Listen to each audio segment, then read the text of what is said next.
Assalamualaikum warahmatullahi wabarakatuh.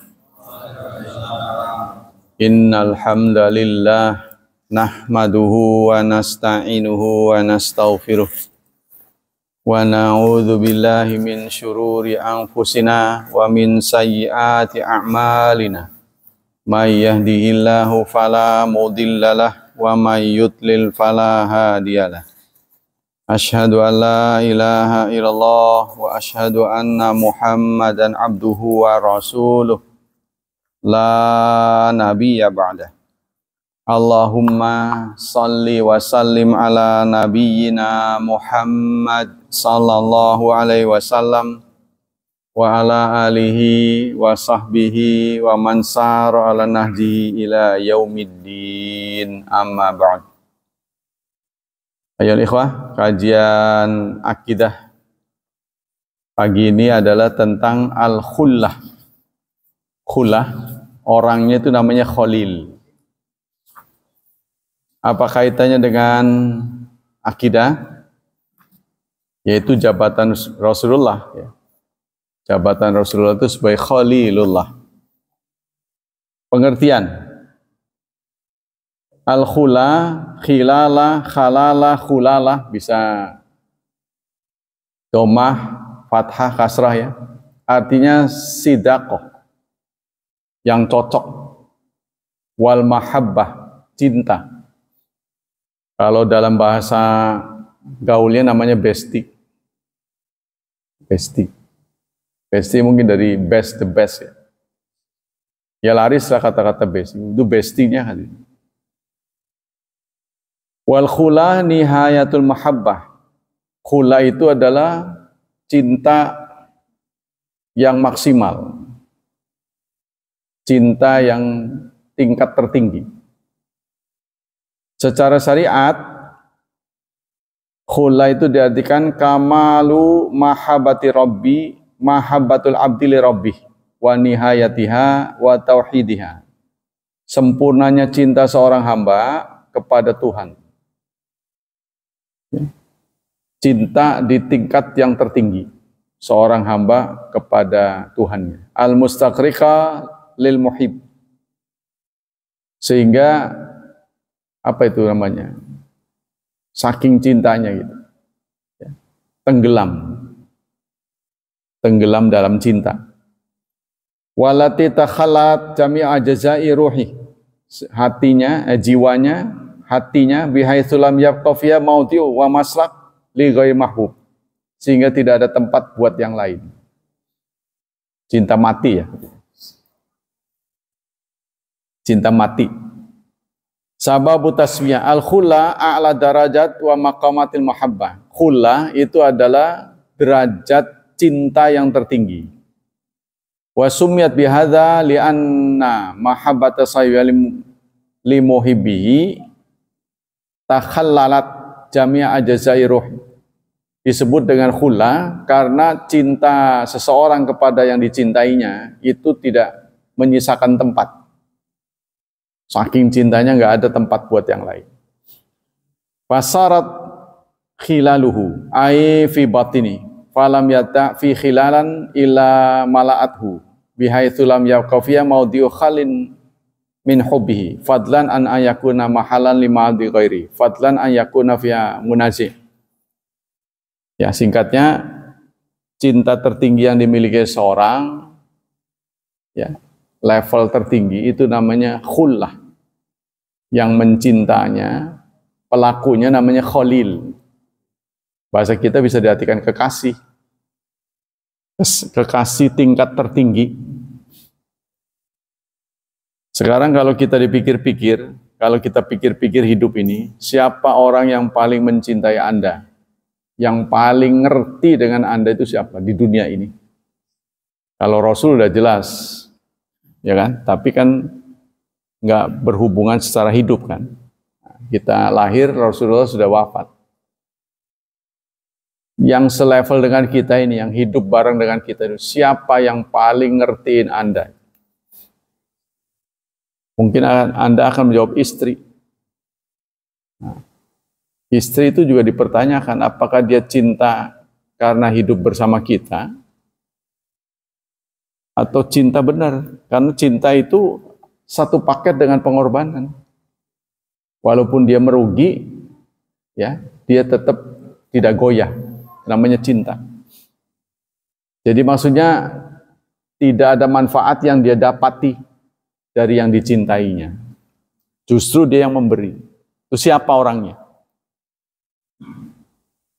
Ya, kalau di zaman Rasulullah itu namanya Abu Bakar Siddiq. Abu Bakar Siddiq itu menjadi khalilnya Rasulullah. Cuma Rasulullah tidak menyebut khalil pada beliau, karena kata beliau, Allah sudah menetapkan aku sebagai khalilnya, sehingga aku tidak boleh menjadikan siapapun sebagai khalil. Kalau aku harus mencari orang menjadi khalil, dia adalah Abu Bakar Siddiq. Ya, begitu cintanya sampai anak gadisnya diserahkan pada beliau. Usianya berapa? 9 tahun. Masih 9 tahun kasih. Terus saat beliau dalam tingkat risiko tertinggi meninggalkan Mekah, hijrah ke Madinah, itu seluruh keluarga Abu Bakar Siddiq dikerahkan untuk menjaga Rasul. Beliau sendiri mengawal. Status beliau pada saat itu sudah mertua. Jadi Abu Bakar itu ketika mengawal Nabi dari Mekah ke Madinah itu statusnya sudah mertua. Terus Abdullah, adik dari kakak dari Aisyah, diminta untuk angon kambing. Ya, angon kambing gunanya apa? Untuk ngebusek jejak di pasir. Kan kita tahu kalau pasir diinjak itu kan ada tepak. Nanti akan ketahuan, oh ini nih, nggak salah lagi. Bisa dibuntuti. Itu sengaja diacak-acak. Maka yang bertindak untuk begitu, itu Abdullah, anak Abu Bakar. Sambil beliau setor berita. Berita-berita terupdate dari tanah, dari bawah, itu dibawa ke gunung. Setiap hari itu.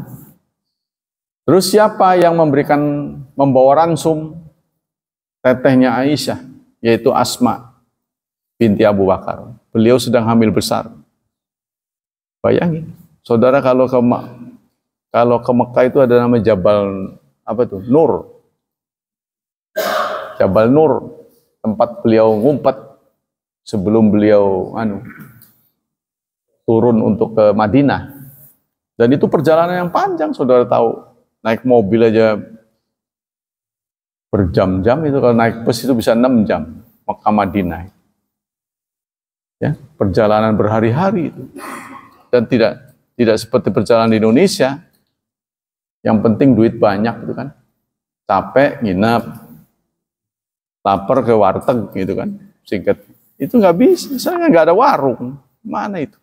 Anda bisa bayangkan penderitaan perjalanan Rasulullah demi kasih sayangnya pada kita. Makanya itu kadang-kadang umat Islam juga cinta sekali pada beliau. Tapi cinta kepada beliau itu salah tempat. Bukan warisan yang dia pelihara, malah cinta pada diri Nabi. Bukan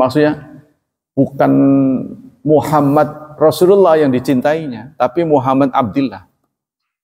Ngerti nggak bedanya? Kalau kita cinta Muhammad Abdillah, itu berarti cinta manusia biasa. Tapi kalau kita cinta kepada Nabi Muhammad karena Rasulnya, nah itu yang dituntut. In kuntum tuhibbunallaha fattabi'uni. Jika kalian cinta kepada Allah, ikuti aku, ikuti sebagai Rasul. Maka kita pelihara warisannya, yaitu yang dipesankan oleh beliau. Taraktu fikum amrain. Aku pergi meninggalkan kalian, tidak menyisakan apapun. Saya nggak bisa ngasih apa-apa, sehingga mau pergi. Ya, taraktu, cuma aku tinggalkan 2. Lan tadilu. Kalian tidak akan sesat selamanya. Ma in tamassaktum bihima. Sepanjang kalian berpegang pada keduanya. Kitab Allah wa sunnat Rasul. Kitab Allah dan sunnatur Rasul.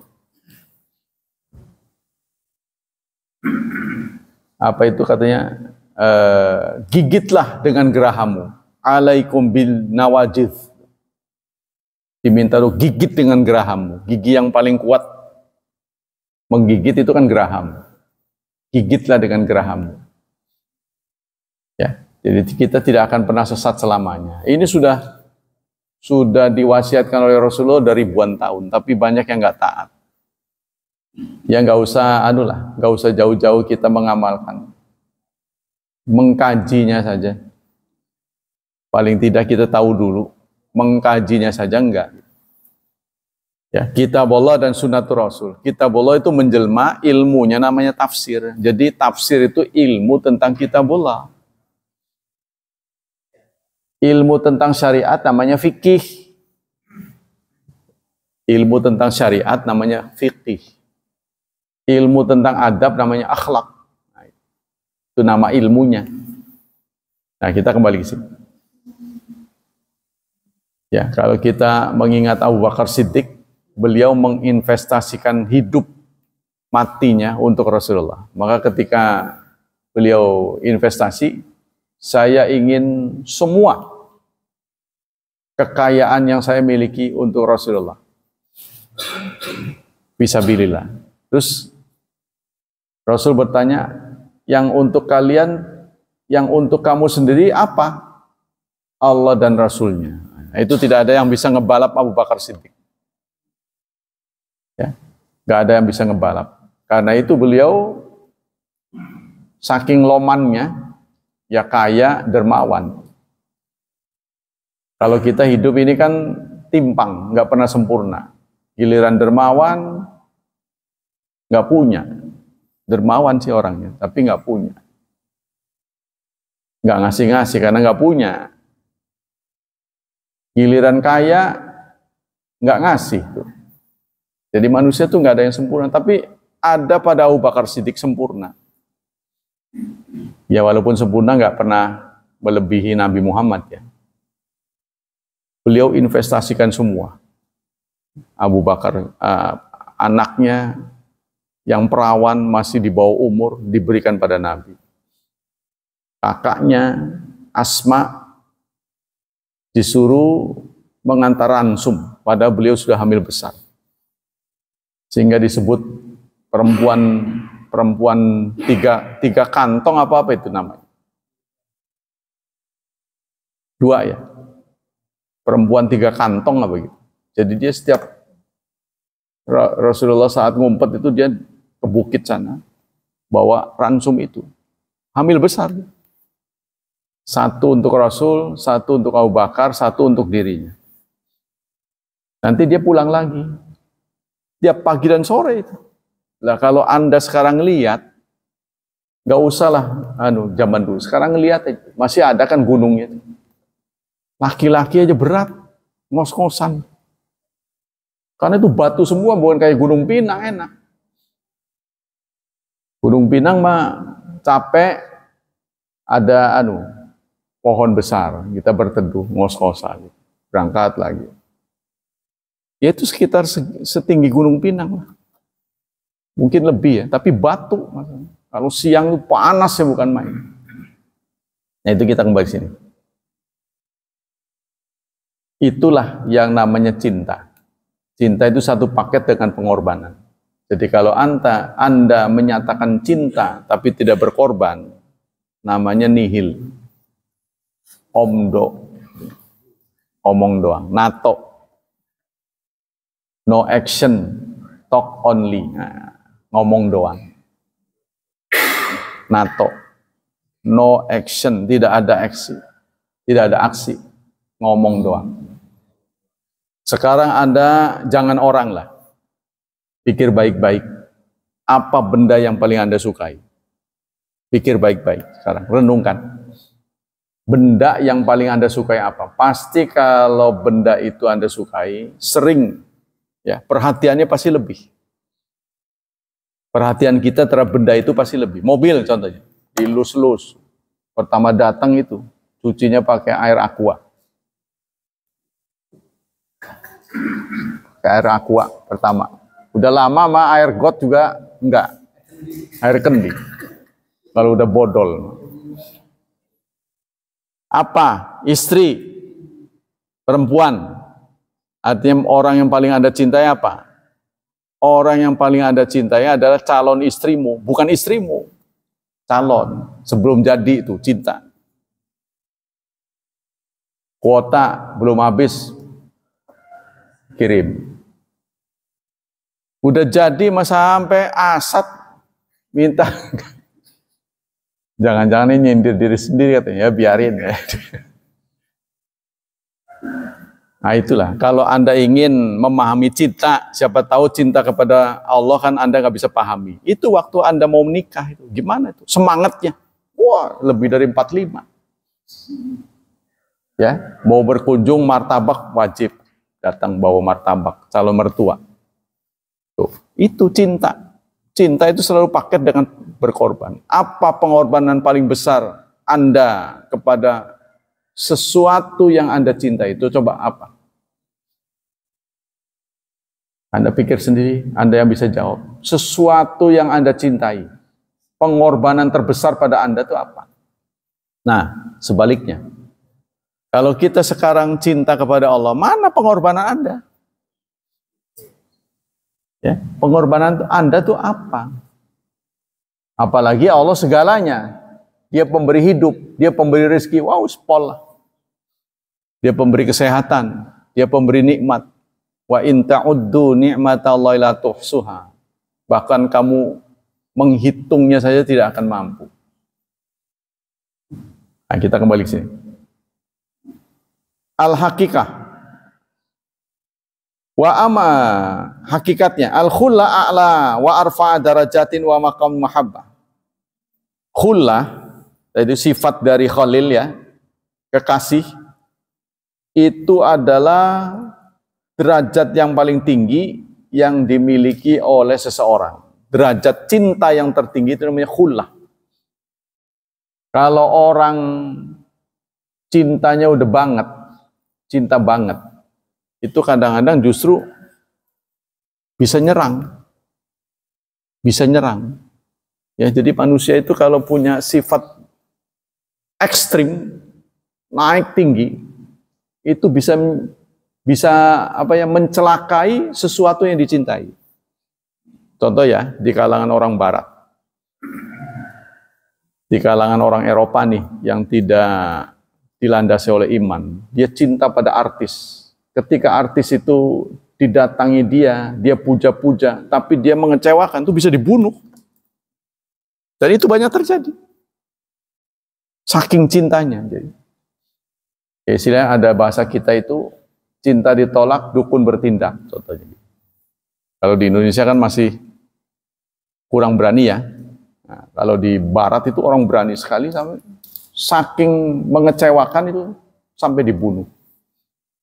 Idolanya. Jadi idola. Wahia rutbatun la taqbal musyarakah. Khullah itu adalah sikap, sifat yang tidak bisa berbagi, tidak terbagi. Wal khullah lillah. Khullah itu milik Allah. Wahia nihayatu madaris salikin. Derajat tangga tertinggi yang dimiliki oleh seorang hamba itu adalah khullah.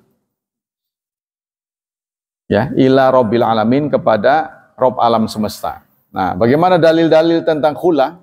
Al-khullah sifatun fi'liyah sabitatun lillah. Kita harus meyakini bahwa khullah itu adalah sifat fi'liyah yang ada pada Allah. Binasil kitab wa sunnah wa ijma' ahli sunnah. Berdasarkan kitab Allah, sunnatul Rasul, dan ijma' ahli sunnah. Apa dalilnya? Pertama kita dapati dalam surat 4. Surat An-Nisa ayat 125.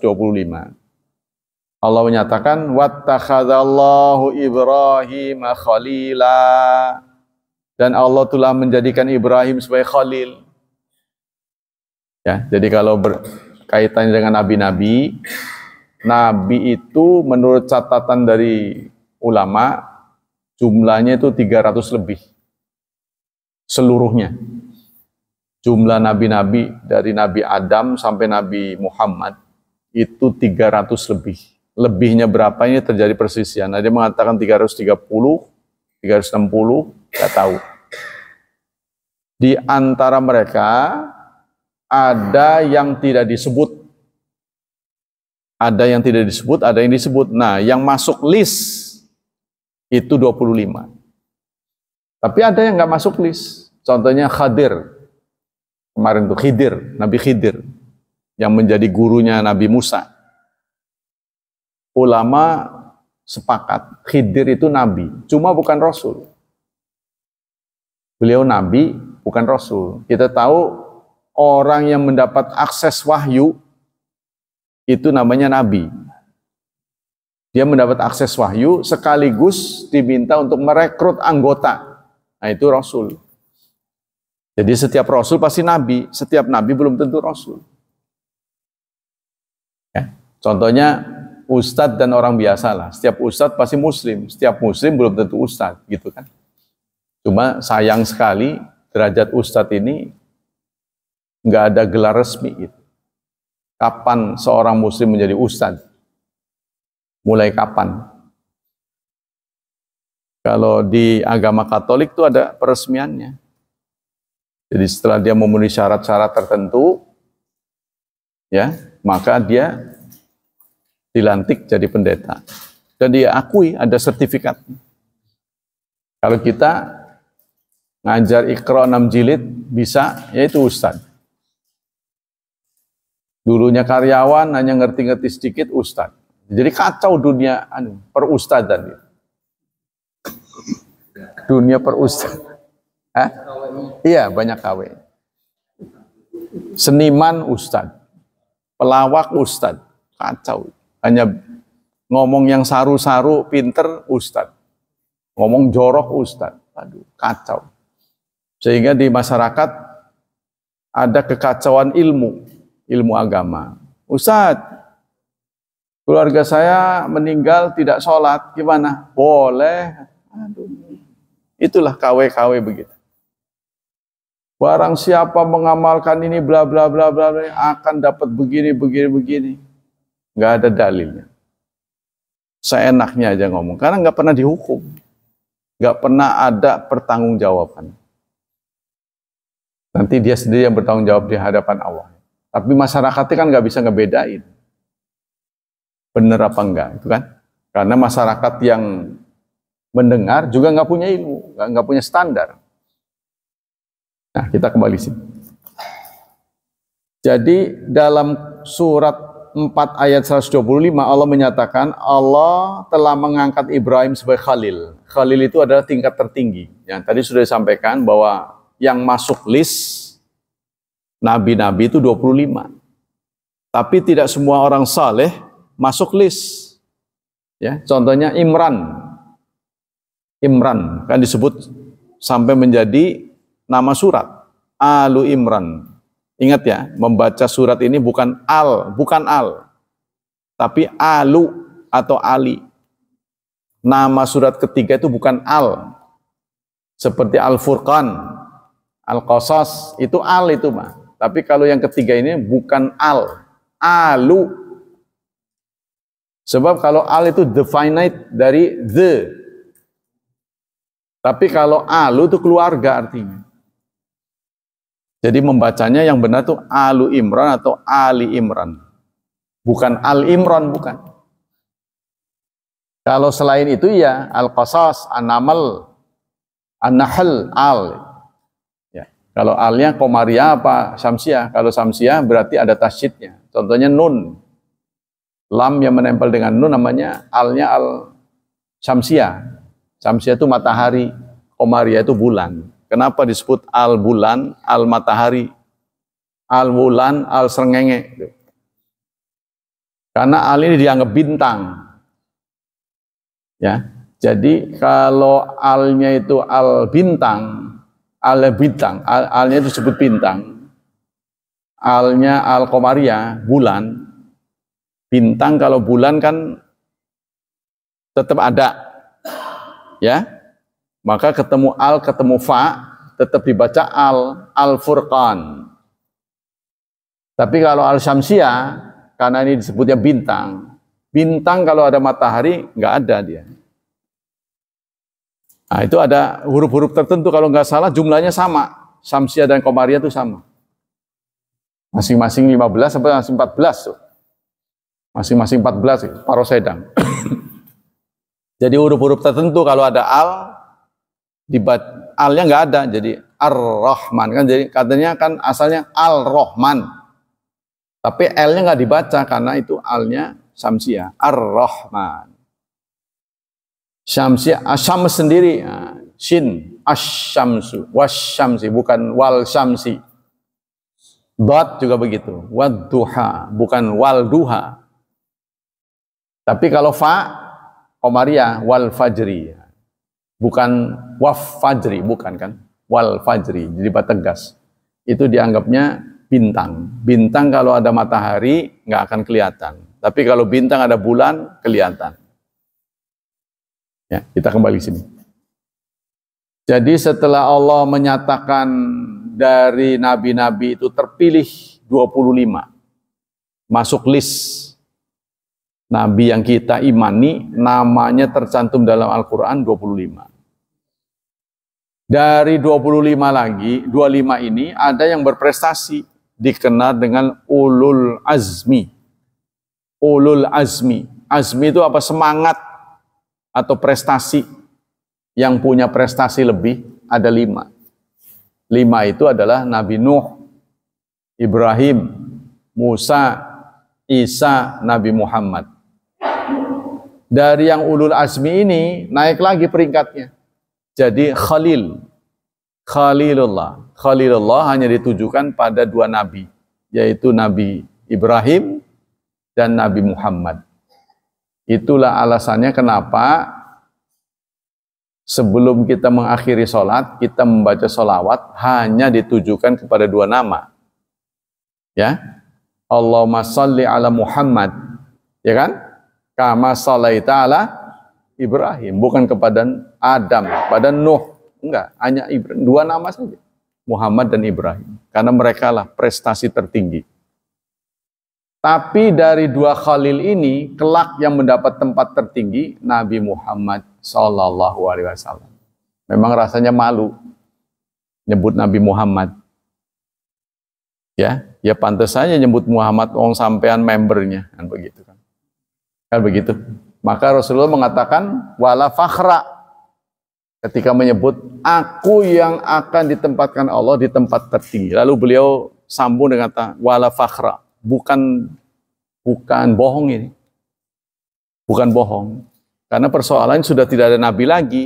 Kalau ada nabi lagi, pasti berita ini tidak disampaikan oleh Nabi Muhammad. Gak enak itu kan. Yang paling super ya saya, kan gak enak tuh. Tapi berhubung gak ada nabi lagi, tadi yang ngasih tahu siapa nanti? Apa boleh buat beliau? Yang paling super itu saya nanti. Saya akan menempati tempat tertinggi di surga. Mengalahkan Nabi Ibrahim. Begitu kata beliau. Sehingga hadisnya itu disebut wala fakhra. Saya bukan sombong mengatakan ini sebenarnya. Berhubung sudah tidak ada nabi lagi. Kalau orang ngomong diri nomor 1 kan gak enak. Saya yang nomor 1 kan gak enak. Tapi kalau itu sebuah kebenaran, siapa yang mau nyampaikan lagi? Wa thabata fi sahihain min hadits Abi Hurairah anna Rasulullah su'il. Dalam hadis yang dirawikan oleh Bukhari Muslim dari Abu Hurairah, Rasulullah pernah tanya, "Man akramun nas?" Ya Rasulullah, siapa orang yang paling terhormat? Yang paling mulia itu siapa? Rasulullah menjawab, atqahum, yang paling takwa. Ukuran takwa itu gimana, kan susah kan? Wah, kalau saya ditanya, siapa nih di antara yang hadir ini yang paling takwa? Pak Syarif siapa? Wah, susah saya ngeliatnya. Yang tahu kan Allah nilai itu kan? Apa Anda? Saya suruh nilai, kan susah itu. Kalau orang-orang sebelah sono menilai siapa yang paling bermanfaat kan? Siapa yang paling bermanfaat buat dirinya? Oh, kayaknya itu tuh. Soalnya suka ngasih saya gitu kan, dalam tanda kutip. Baik sama saya, bestinya itu Pak. Bestinya itu pantas saja gitu kan. Atqahum kata laisa ala hadza nas'aluka, bukan ini yang kami tanya. Kata sahabat, bukan yang saya tanyakan tuh yang paling bukan. Maksudnya qala fa Yusuf Nabi Allah. Yusuf, Nabi menjawab, Nabi Allah, Ibnu Nabila, Ibnu Khalilillah. Yusuf itu anaknya Nabi Allah, anaknya Nabi Allah, anaknya Nabi Allah, anaknya Khalilullah. Fa Yusuf wa Yusuf bin Yakub bin Ishaq bin Ibrahim al-Khalil. Maksudnya Khalil. Yang terbaik siapa? Di antara nabi-nabi pilihan Allah. Beliau menunjuk Nabi Ibrahim.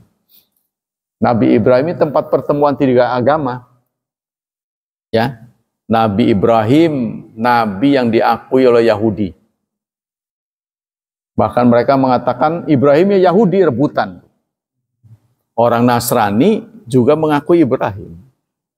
Jadi ada tiga agama ini kan ada benang merahnya. Tempat yang diakui tiga agama itu Palestina itu, makanya krusial. Kalau masjid sini, nih Masjid Hidayatullah, kan hanya diakui Muslim kan? Orang Kristen kan nggak ke sini. Wah itu gereja saya, nggak mungkin. Atau orang Yahudi di Indonesia nggak ada. Mengakui sini sebagai tempat. Jadi satu tempat diakui oleh berbagai agama, itu jarang adanya. Masjidil Haram di Mekah diakui umat Islam, tapi tidak diakui oleh agama lain. Walaupun ada pendeta mengatakan orang Buddha itu, orang Hindu ya, orang India, pendeta India pernah mengatakan Masjidil Haram itu dulunya kuil katanya. Ngawang gitu, nggak ada sejarah. Keliduk. Jadi suruh bongkar katanya, jadikan kuil. Itu pengen sensasi aja itu. Nah, kalau secara sejarah, contoh Masjid Palestina itu diperebutkan tiga agama. Nah, supaya mereka nggak berantem, maka dibuat pintunya berbeda-beda, ruangnya. Sini Yahudi, sini Nasrani, ini Muslim. Nah, itu kadang-kadang recok beliau. Maka terjadi pemberontakan. Itu kalau ada di Indonesia, wah itu pemasukan yang luar biasa itu. Ya kan? Nggak perlu promosi lah. Kita aja tertarik kan? Saudara yang sedikit punya rezeki pasti kan kepengen ke sana. Ada nggak keinginan? Kepengen berkunjung ke Palestina. Karena ada penunjukan dari Nabi, masjid ketiga, urutan ketiga. Pertama Masjid Al-Haram di Mekah, yang kedua Nabawi, yang ketiga itu. Masjid terbaik di dunia. Dengan pahala yang lebih dari masjid biasa. Kemudian wasaha anu anaqala ini abra ila Allah ayakuna li minkum khalil. Kata Nabi, saya tidak bersedia menjadi khalil kalian. Kata Nabi, saya tidak bersedia menjadi khalil kalian. Fa innallaha ta'ala qad ittakhadhi khalilan, karena Allah sudah menjadikan aku sebagai khalil. Kekasih itu cuma satu. Aku sudah dijadikan kekasih Allah. Kama takhadha Ibrahim khalilan, sebagaimana Ibrahim. Walau kuntu muttakhidan min ummati khalilan, kalau aku boleh mencari khalil, mencari kekasih, latakhadtu Abu Bakrin khalilan, niscaya aku akan jadikan Abu Bakar sebagai khalil. Nah, itu kata beliau. Sayang aku sudah ditentukan menjadi khalilullah. Syekh Utsaimin menyatakan dalam fatwanya, orang suka bernyanyi-nyanyi umat Islam itu. Umat Islam sering bernyanyi-nyanyi memanggil Rasul sebagai Habibullah, Habibul Mustafa. Itu penghinaan katanya. Itu menjatuhkan harkat Nabi Muhammad. Sebab Habib itu di bawah Khalil. Jadi cinta, kekasih, tingkatan-tingkatannya itu tertinggi adalah Khalil. Yang kedua Habib. Habib, ya. Habib kan orang yang dicintai. Jadi orang yang berani memberikan hidup pada kita, itulah Khalil. Mungkin kalau saya boleh menyatakan, Khalil bagi kita itu orang tua kita. Ya, tadi saya katakan, dia berani berkorban untuk kita. Dia bersedia tidak mendapat apa-apa dari kita. Mereka mendidik kita sampai jadi begini. Kadang-kadang kita juga nggak pengertian pada mereka. Mereka senang aja. Tetap senang. Sama dengan kita terhadap anak. Ketika anak berhasil, nggak ngasih apapun kita dengerin senang. Daripada denger jadi orang nakal. Jadi anak nakal. Pinter, sukses, lancar. Wah, senang, bangga. Bangga. Itulah namanya Khalil. Kita bersedia sengsara demi anak. Apalagi ibu ya. Makanya ibu mendapat prioritas. Kepada siapa aku harus berbakti ya Rasulullah. Disebut 3 kali ibumu, ibumu, ibumu. Baru bapakmu. Ya karena bapak keterkaitan dengan anak itu cuma sebentar. Paling berapa menit doang. Kalau ibu kan mengandung 9 bulan. Sampai mengeluarkan. Udah gitu ngerawat. Kita sebagai suaminya nggak tanggung jawab. Main kerja aja. Biasanya kerjanya agak lambat-lambat, punya anak malah cepet. Karena nggak mau diruwetin. Mau berangkat, ngebokin dulu. Wah, berangkat dulu cepetan. Tapi istri kita bisa mendidik mereka. Apalagi lebih dari satu. Kadang-kadang satu kesempatan bayinya lebih dari satu. Kan itu sekarang ada pengetahuan modern mengatakan satu atap itu jangan sampai ada 2 bayi. Apalagi kalau istri kita nggak ada pembantu. Wah, repot sekali itu. Maksudnya yang gede ini belum cukup, belum mandiri, sudah ada lagi adiknya gitu. Kan repot sekali ya kalau kita sebagai suami tipe yang ngertiin ya gitu. Kan bayi ini nggak ngerti waktu ya. Bayi itu nggak ngerti waktu. Dia kira malam ya siang, siang ya malam. Sehingga dia malam wayahnya tidur, enak aja dia bangun. Geragapan sana, geragapan sini, megang sana. Kan orang tuanya juga melek jadinya. Aturan tidur jadi melek, perhatiin dia aja. Jadi akhirnya siang kepake ngurusi anak, malam juga melek ngurusi anak. Nah kalau sampai 2 ini nggak berimbang.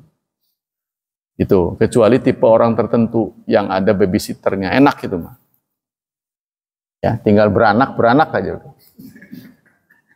Trot udah aja. Trot gitu.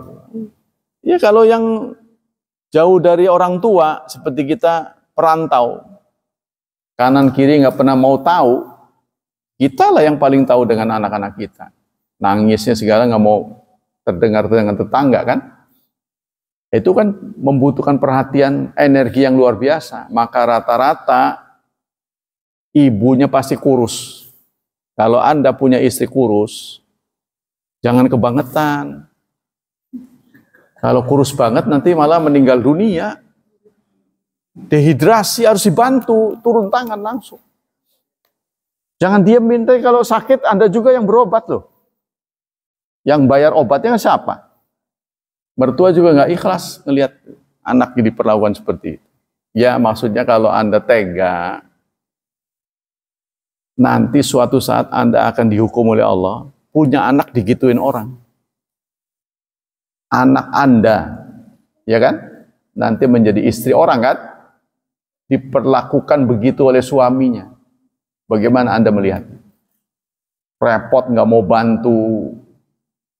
Dia mikirin diri sendiri aja. Wah, gimana kita selaku orang tua? Nah, kalau nggak mau begitu, marilah kita bantu. Karena Rasulullah juga mencontohkan, pekerjaan rumah tangga itu tidak berjenis kelamin. Yang berjenis kelamin itu nyusuin. Harus perempuan, nggak bisa kita. Wah, bapak aja sekarang nggak bisa, nggak keluar. Bisa kita Sekarang udah ada teknologi, saudara. Dia tidur aja kita taruh di botol bisa sekarang. Ya, nggak perlu lewat sini, peres dulu. Tapi repot sih, panasin dulu. Kalau ini kan langsung. Itu berat, pekerjaan yang berat, bukan mudah.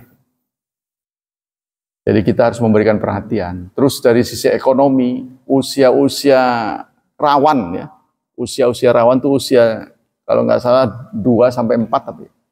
Ya mulai lahir lah sampai 4 tahun. Itu usia perkembangan saraf begitu tinggi. Sehingga kita harus dukung dengan nutrisi. Kalau enggak nanti nyesel udah dewasanya. Maksudnya apa? Kalau sudah dewasa, daya tangkapnya kurang. Berkali-kali diterangi nggak paham-paham. Ini kurang nutrisi waktunya. Waktu kecilnya kurang. Ya sakit-sakitan dan sebagainya. Kita contohnya tidak memberi ASI supaya nggak kempot katanya. Itu mah action doang. Justru menurut penelitian kesehatan, ibu-ibu yang memberikan ASI cukup itu terhindar dari kanker payudara. Tuh. Makanya gimana kalau anaknya nggak bisa nyusu? Udah suaminya aja yang nyusu. Begitu anjuran dari kesehatan. Yang menerangkan itu pihak puskesmas. Jadi ceritanya saya di kalangan teman pernah cerita begitu. Ibu-ibu, Pak Sarip bisa aja begitu. Ceritanya gitu dia. Waduh, orang ini kalau diterangin susah. Wong saya memang bagian agama cerita gituan, itu di luar pagar. Suatu saat saya nggak datang tuh, bukan giliran saya ngajar. Ada penyuluhan dari rumah sakit. Diterangin begitu, persis kayak yang saya sampaikan. Wah iya bener, orang yang nerangin baru. Jadi kalau aku harus mencari kekasih, niscaya aku akan sematkan kepada Abu Bakar Siddiq. Ya kita nggak akan jumpailah tokoh seperti Abu Bakar Siddiq. Untuk kita ya, gadisnya diberikan. Semua investasi keluarga diberikan untuk mendukung Nabi Muhammad. Sehingga Nabi Muhammad sangat terharu ya. Saat beliau uzur, maka kepemimpinan diserahkan kepada Abu Bakar. Maka tidak ada waktu silang pendapat itu. Siapa pengganti Rasul? Kan jenazah belum dikuburkan, Pak. Jadi Nabi Muhammad meskipun sering berwasiat, tolong kalau sudah meninggal, sudah dipastikan meninggal, segera kubur. Gitu kan? Pokoknya pesan jangan lama-lama lah. Tapi tidak begitu saat beliau yang wafat. Saat beliau wafat nggak cepat dikubur. Karena orang silang sengketa tentang kepemimpinan pengganti beliau. Sampai kalau nggak salah 3 hari apa gitu. Beliau itu. Tapi kalau memang bukan Nabi harusnya udah bau. Ya kan? Karena dulu kan belum ada formalin. Seharusnya Nabi sudah bau. Tapi memang jasad Nabi itu tidak pernah bau. Itu dibuktikan dengan Nabi Sulaiman yang matinya berdiri. Jadi ma ya'lamu mautahu illa dabatum minal ardi ta'kulu min sa'ata. Tidak ada yang tahu kematian Sulaiman melainkan karena serangga yang menggerogoti tongkatnya. Itu rayap. Gara-gara tongkatnya dimakan rayap itulah beliau jatuh. Barulah orang tahu dia meninggal. Itu kan butuh waktu yang panjang. Kalau bahasa kita, kalau memang iya, apa yang nggak bau mayatnya itu? Ya busuklah singkatnya. Pasti, ya namanya orang kan nggak kira-kira baunya kan. Nah ini, jadi nabi-nabi memang nggak bau. Apalagi nabi kita ya. Kalau kita mau super bau, apa saja yang keluar dari cairan dari tubuh kita bau. Nggak mata, nggak telinga. Maka dibantu dengan parfum. Nabi nggak ada yang keluar cairan dari tubuhnya bau. Itu istimewanya. Jadi Nabi keringatnya saja wangi. Sehingga istrinya nyempetin. Istilahnya kalau merah itu apa? Kalau dari tanaman diperah itu. Diperes. Diperah. Bahasanya apa ya? Keringatnya itu diperah. Waktu beliau keringetan banyak. Sampai ditaruh di botol keringatnya itu. Rasulullah tentu saja bangun jadinya. Lagi tidur pules. Ada yang itu kan ngelap-ngelap itu, diperes gitu, dimasukkan ke cupuk. Ngapain? Enggak, nih Rasulullah, keringatmu banyak, tak masukin ke sini, nanti buat obat. Sodakti. Rasulullah mengatakan, ya nggak apa-apa. Gitu. Bagaimana nggak ngegila nih kayak Mas? Rambutnya jadi rebutan. Kalau cukur itu yang ngadang potongan rambut Rasulullah sudah pada muter. Bagaimana ini ada orang seperti itu?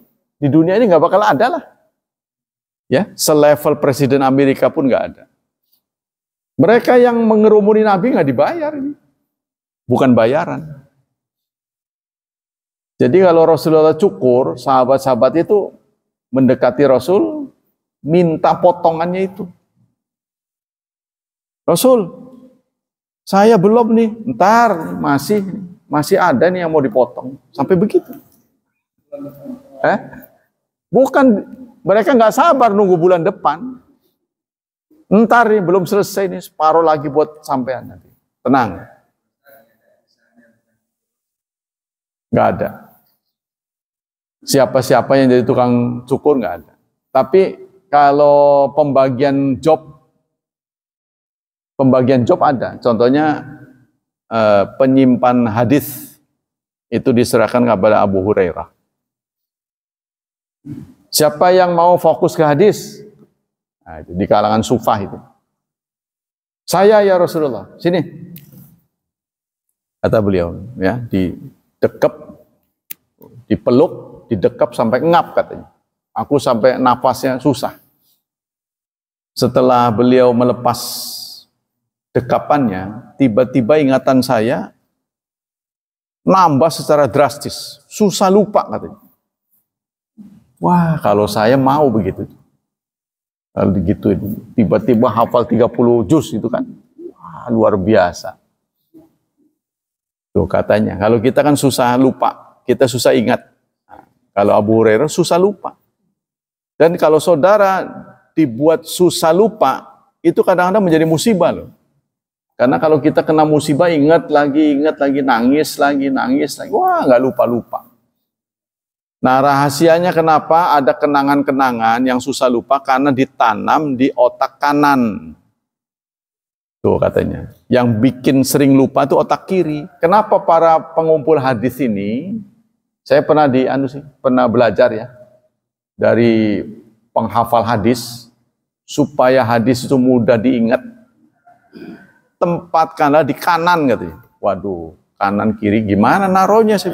Emang kalau benda taruh sini. Otak kanan itu adalah mengingat sesuatu, ada peristiwa. Contohnya Anda pernah ada peristiwa yang mengejutkan, pasti ingat terus. Ada peristiwa gitu, ya. Itu diingat terus. Kadang-kadang orang ngomong diingat terus. Aqwalu ahli ilmi, qala Abu Bakar Tahawi, wa naqulu inna wa takhadha Ibrahim wa kallamahu Musa. Jadi ada keistimewaan yang Allah berikan kepada nabi-nabi. Contohnya Nabi Ibrahim dijadikan khalil. Sampai dites oleh Allah, lebih cinta anak apa cinta Allah? Ya kan? Wa idzibtala Ibrahim rabbuhu bikalimatin fa'atammahunna. Ingatlah ketika Allah memberikan ujian pada Ibrahim, beliau lulus. Ujiannya apa? Punya anak waktu tua. Kepengen punya anak, nggak pernah terkabul, barang sudah tua, dapat, yaitu Ismail. Ya, di masa tua punya anak, pasti kan kesengsem bener. Udah gitu anaknya soleh pisan. Allah lagi mentes, lebih cinta anak apa cinta aku? Maka suatu saat, ya, Allah memberikan mimpi supaya menyembelih anaknya. Ini pun disampaikan kepada anaknya. Ya bunaya, inni arafil manam, anni azbahuka fanzur madza tara. Wahai anakku, semalam aku bermimpi menyembelihmu. Bagaimana pendapatmu? Karena satu level, Ismail juga nabi, Tapi waktu itu belum nabi kali ya, karena usianya baru belasan tahun. Ya abatif alma tu'maru satajiduni insyaallah minas sabirin. Wahai ayahanda, silakan jalankan perintah. Bagaimana Ismail kau bisa mendudukkan mimpi menjadi perintah? Coba kalau kita ya skenarionya menjadi Ismail, bapak kita Ibrahim, Mul, manggil-manggilnya Mul aja.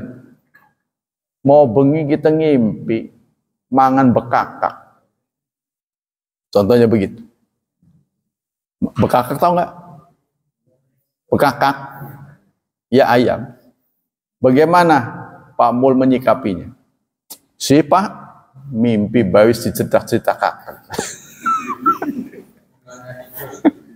Bunganya itu. Kalau bapak kita ngomong begitu ke kita, mau bengi kita ngimpi, mangan enak mah. Apa Pak, mangan apa? Bekakak. Apa makanan yang favorit tentunya? Kita mendengarnya itu bagaimana menyikapinya? Kalau Ismail mendengar mimpi bapaknya, jalankan menjadi perintah. Mimpi itu jadi perintah. Mimpi itu kan berarti harapan. Ya, kalau orang kita bergumam, waduh, atis-atis mengkenke wedang ronde mateger. Kalau gitu kan, suka orang tua semua ngomong begitu. Waduh, dingin-dingin begitu. Yang tepat wedang ronde. Kalau di Jawa Tengah sini jarang ada. Wedang ronde. Nah, kita itu memaknai harapan orang tua sebagai perintah harusnya. Perintah ini berarti perintah, asal bukan mungkar ya, perintah. Jadi jangan sampai, waduh, lamun ji samsu mah enak, wah jangan itu mah. Kalau begitu. Tapi kalau harapan, seharusnya kita duduk sebagai Ismail. Bisa nggak begitu? Waduh, kalau makan minum enak ini. Atau bapak terbayang-bayang umroh, itu berarti sudah perintah itu. Udah sih Pak, jangan terlalu membayang-bayangkan mimpi. Mimpi itu mah. Jangan begitu, kita anak. Kalau itu bukan haram, jalankan jadi kenyataan. Mumpung masih hidup, udah ninggal baru guyur tuh.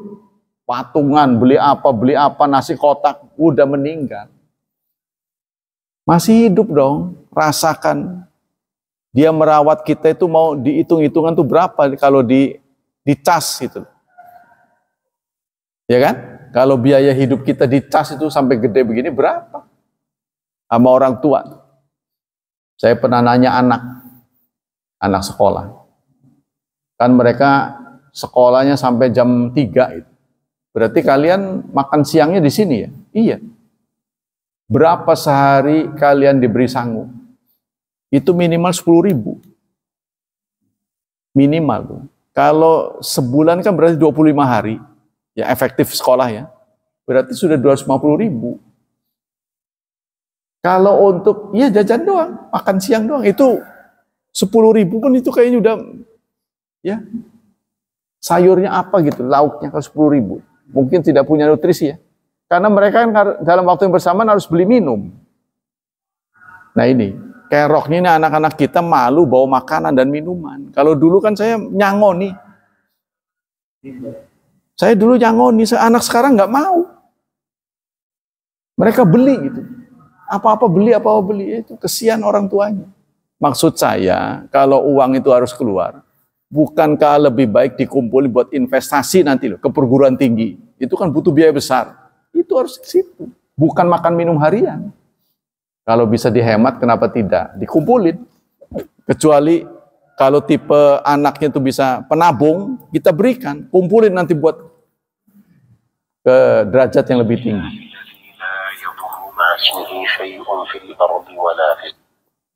Udah, waktunya habis ya.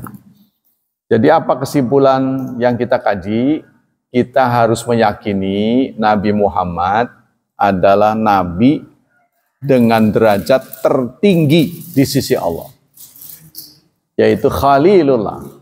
Yang mendapat derajat Khalilullah di dunia ini hanya 2. Nabi Muhammad dan Nabi Ibrahim. Karena itu pantas Sebelum kita mengakhiri sholat, kita selalu membaca salawat. Allahumma salli ala Muhammad. Muhammad ditempatkan teratas. Tapi tidak menggandeng siapa-siapa selain Nabi Muhammad. Kama sallaita ala Ibrahim. Tidak ada nama nabi lain yang dibawa kecuali Ibrahim. Karena memang derajat Khalil hanya diberikan kepada dua nabi. Kita selaku umatnya ke bawah mulia. Ini gara-gara Nabi, bukan gara-gara kita.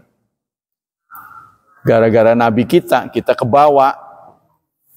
Ya Alhamdulillah, kita harus bersyukur pada Nabi Muhammad.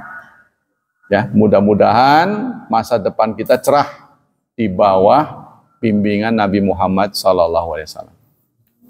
Semoga Allah memberikan pahala yang berlipat ganda untuk kita. Semoga Allah tetap berkenan melindungi dan menyelamatkan kita dari wabah dan fitnah, dari syubhat dan syahwat. Tidak lupa kita berdoa, semoga nasib anak-anak kita, masa depan mereka lebih cerah daripada kita. Hidup mereka dimudahkan, penuh berkah, serta ditakdirkan menjadi hamba Allah yang saleh dan salihat. Subhanakallah wa bihamdika, asyhadu an la ilaha illa anta astaghfiruka wa atubu ilaik.